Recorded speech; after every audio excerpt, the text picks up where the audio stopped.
Captain's log, September 7th, 2475. Timothy Kurt, captain of the U.S.V. Venture. Wait, what? Forgot to start this thing.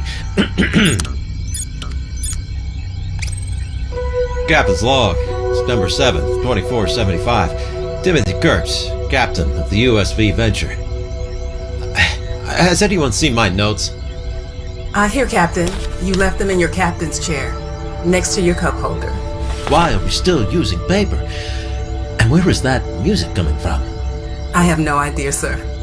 Should we start over? I'll just keep going. Let's see, we have been tasked with seeking out a new source of the powerful element promethium-147, as Earth's supply of the material is running drastically low. Like a dinging sound in a passenger car a few centuries ago, low, like you need more fuel and your car is complaining. That's what you mean by low? That's what I mean. The good news is, we believe there's a possible abundance of the element on a remote planet known simply as Epsilon 27 on the outer rim of the Milky Way. It may be true, it may be gossip. It could even be a ruse, but we gotta check it out. Did you say a ruse, Captain? I did. Like an action intended to deceive someone? Yes, that kind of ruse.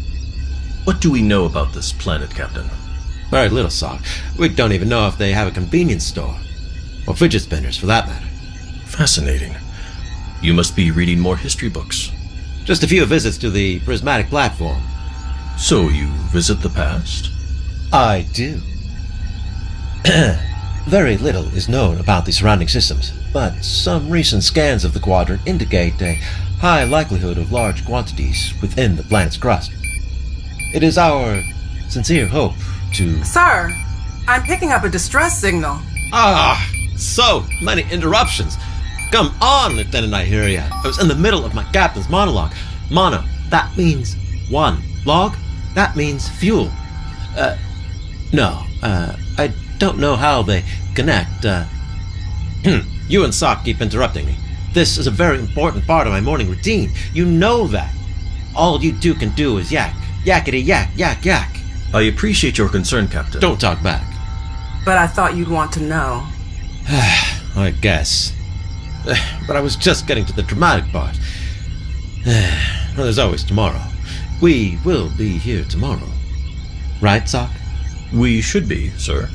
I hear you. Where is the signal coming from? I hear the coordinates, sir. On screen. What can you tell me, Mr. Checkout? I'm not sure, Captain. The coordinates would suggest the signal to be coming from... the Kendrick? But that doesn't make sense. That space station was decommissioned years ago. Sources indicate she's been abandoned for some time and is awaiting demolition. I don't think I understood a word he said. That's interesting, Checkout. Commander Sock, what do you make of it? I am subtly intrigued, Captain. There is no logical reason a signal of any kind should be emanating from the station. It is standard procedure for decommissioned vessels of any kind to remove all communication systems and relays, thereby preventing... Did they have a sale on words? Yes, I know the procedure, Sock. But what does it all mean? It would appear the station is not as abandoned as we thought. Oh, very insightful, Commander. Thank you, Captain. That was sarcasm, Sock. You do know what sarcasm means. Indeed, Captain. Sarcasm is the use of irony to mock or convey contempt. Oh. Mr. Yoohoo, drop us out of warp and adjust our heading accordingly. We're going to the Kendrick to investigate. Yes, sir. Right away. Heading Mark 187. We should be there within the hour. Thank you, Mr. Yoohoo. Lieutenant Ihearya, alert Dr. McShy. There may be need of medical assistance. Have him go to the docking bay. We'll board the vessel and find out what's going on. Of course, sir. Can I take a picture of your dramatic pose? With the perfect hair? Oh, that would be good for social media. Say, that's good. Post this, would you? Oh, and send it to me. It'll make a great profile pic. If I may, Captain, docking with the station is likely impossible. Another standard procedure for decommissioned vessels is that all docking bay doors be sealed in order Yes, of course you're right, Sock. Why didn't I think of that before? don't answer that. What this means is that we'll need to beam aboard. Terrific. That's so much cooler than just walking. It's time to bring out the big boy toys. Indeed, sir. Ihearya, tell the good doctor to meet us in the transporter room instead. And alert Mr. Scotch, so he'll expect us. Right away, Captain.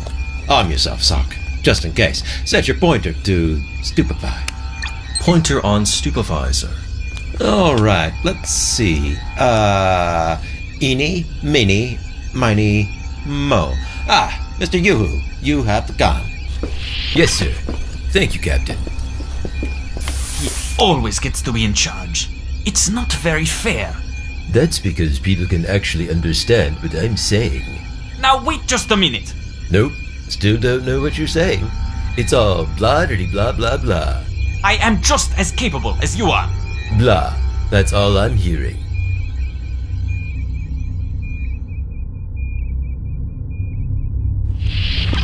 Mr. Scotch, are you ready to beam us down to Kendrick?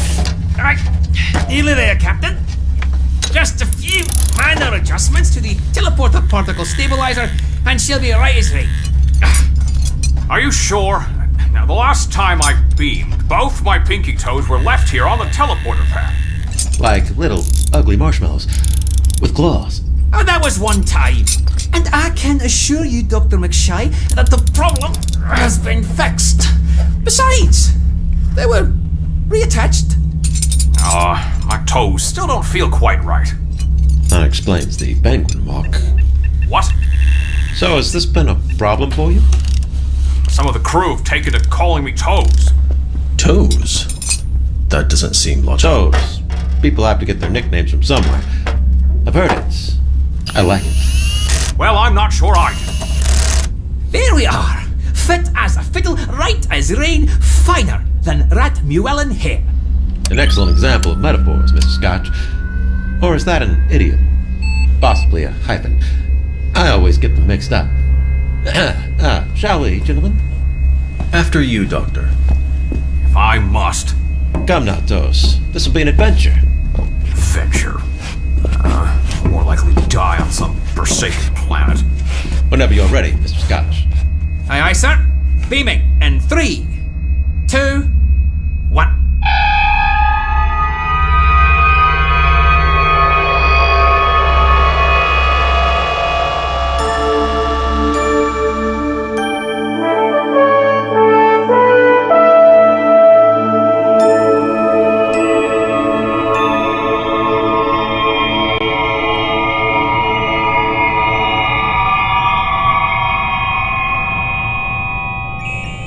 Welcome aboard the Kendrick, gentlemen. Our initial scans didn't show any signs of life on board, but we should... Dr. McShy, what are you doing? Huh? Oh, nothing, Tim. Just making sure my toes stay attached. I can assure you, Doctor, that the teleportation process is quite safe. What you experienced was a rare anomaly that can be easily explained by Anomaly my foot. Yes, I believe your foot was indeed the anomaly. You fellas really need to knock off all the interrupting. We've got a job to do, and I've got all kinds of words to say. Well then, say them, Captain. I will. We should still check the vessel for whoever left this distress signal. Sock, you check the station's computer for any clues as to who might have been calling for help. You can shut down the signal as well. It's getting on my nerves. Acknowledged and understood, Captain. Toes, you explore Corridor 1. That should be the barracks and the docking bay. Check for anything out of the ordinary. I'll take the other wing, down Corridor 2. I am restoring auxiliary power, so the doors should now operate and allow you access throughout the station. I'll let you know what I find. Stay on your toes. Toes. Oh, good gravy. Toes. Ha! Literally, figuratively, and a nickname. All in one greeting. I am so amused. Keep in touch, Sock. Let me know what you discover. Just a moment, Captain. According to the Kendrick's computer, the distress signal did not actually originate from this vessel's systems, but rather came from an outside source, transferred to the Kendrick via a data transfer. Wow, that was a lot of words, Mr. Sock. Let me see if I can summarize. Someone has been aboard the station, bringing a distress signal with them, and uploaded it to the ship's computer? It does appear to be the case, Captain. Would it have been so hard to say that? Yes, I believe it would. The thought almost causes me pain. Kurt the Venture. Lieutenant Ihearya, come in. I hear you, sir. Lieutenant, are you still receiving a distress signal from the Kendrick? Yes, sir. Loud and clear. Is there any kind of recorded message embedded in the signal? Negative, sir. I've scanned it multiple times. It's just a standard repeating distress beacon. Thank you, Lieutenant. That's all. Signal must mean something, but what? Is there anything in the ship's log that can offer a clue? I'm afraid I don't see any. What was that? Unknown, sir. Activating the ship's log seems to have triggered some sort of atomizer device. It seems to be spraying a concentrated... It's a booby trap? A rather simplistic classification, but yes, Captain. Who would do something like that? And why? I believe the more pressing question would be, what did you just inhale? And how will it affect you? I was just going to suggest that. Are you feeling adequate, Captain? Yes. Why you ask? You are suddenly sweating profusely, Captain, and you appear to be producing copious amounts of saliva. You're drooling uncontrollably. There's McShy. Those. Are you there? Good gravy, man. Already? What is it? Doctor, come back to the bridge immediately. We've been infected with something. Captain, please, get a hold of yourself. Sorry. What did you say? Is it slurry? I mean, what does that mean? I believe it is an apology under the influence of a rogue chemical agent, flowing freely in the environs of our immediate vicinity. Simply put, help is required. I'll be there as soon as I can.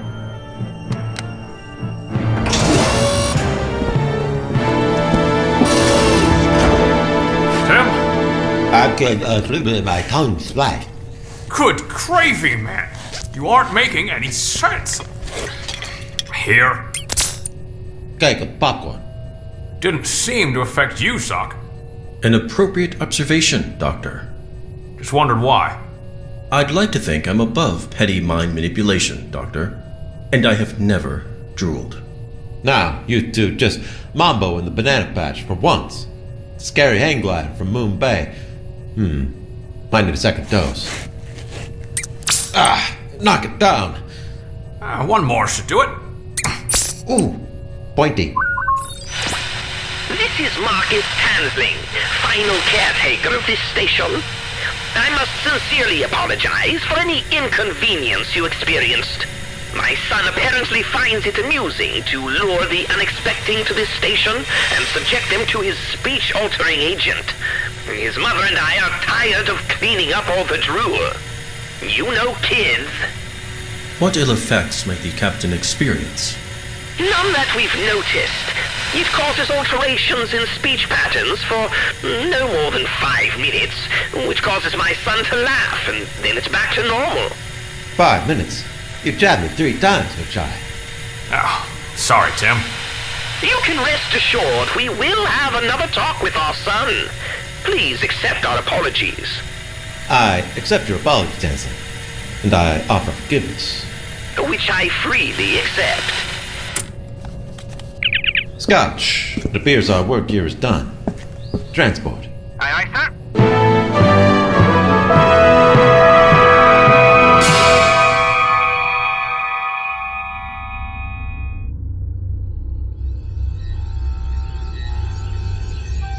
Other than a few mumbled words, And an enormous amount of drool. this was an adventure I hadn't expected, but have come to appreciate. I'm just glad you're okay, Captain. I hear you. Thanks. What do you think you'll remember most from this experience, Captain? That forgiving is just as important as saying, I'm sorry. So, if I said I was sorry for interrupting you in this morning's monologue? It would make sense for me to forgive you. And if I told Checkout that I was sorry for making fun of him, I would say you are forgiven. What did he say? Blah diddy blah blah blah. It looks like I need to work on that whole being sorry thing. I said I was sorry for jabbing you 3 times, Tim. I would still have a sore neck, but you are forgiven. And I'd like to apologise to Toes for leaving your toes in a transporter room once upon a beaming. Just glad you got them back where they belong. The left one still feels strange. Anyone for a group hug? No. I'm good. No, I'm good. I gotta go do some medical reports or something. It's the thought that counts, check out. Thank you, Captain. Captain's log, September 7th, 2475. Later in the day. Timothy Kurtz, captain of the U.S.V. Venture. We explored the Kendrick after a distress call. While it turned out to be a prank, we did leave with something more valuable than Promethium-147, which we did not find in any substantial quantity, mostly because we forgot to look. Forgiveness. This is something we need on this journey into deep space. We will get on each other's nerves. Like Yoohoo does to me on a daily basis. I'm being interrupted again. Oh, sorry, Captain. I'm sure you'll be more careful in the future, right? Yes, Captain. I'm sorry I spoke in a sarcastic tone, Sock. Didn't hurt my feelings a bit, Captain. I don't seem to have any. I've noticed. And Dr. McShy, I'm sorry I said your toes look like marshmallows with claws. Good gravy. I've looked and they do. We will be together for a long time. Every adventure will find people listening to us that we can't see and don't know. That's disturbing, Captain. Do you think they're listening now? We explore and we learn. We seek and we find. We visit space stations and talk funny. These are the voyages of the U.S.V. Venture. To eagerly pursue a future humans have previously been unwilling to explore. It's our job to... Mr. Sock, what's another word for explore? Traverse. Thanks, I'll go with that. It's our job to traverse unusual, remarkable planets, seek out new humanoid-like creatures, and remember that, unlike Alaska, this may really be the last frontier.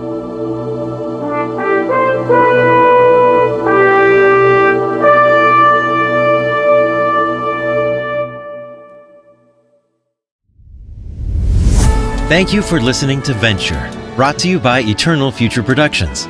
This episode was written by Glenn Hascall, directed by Alicia Hansen, sound design by Lee Stang, music composed by Frank Ulle, and mastered by PJ Rasmussen. Our cast includes Jonathan Cooke as Captain Kurtz and Yoohoo, Rose Hunt Person as Lieutenant Ihearya, Greg Hart as Commander Sock, Dominic Treis as Checkout, Daniel Cross as Scotch and Dr. McShy, and Jonathan Winstead as Marcus Tansling.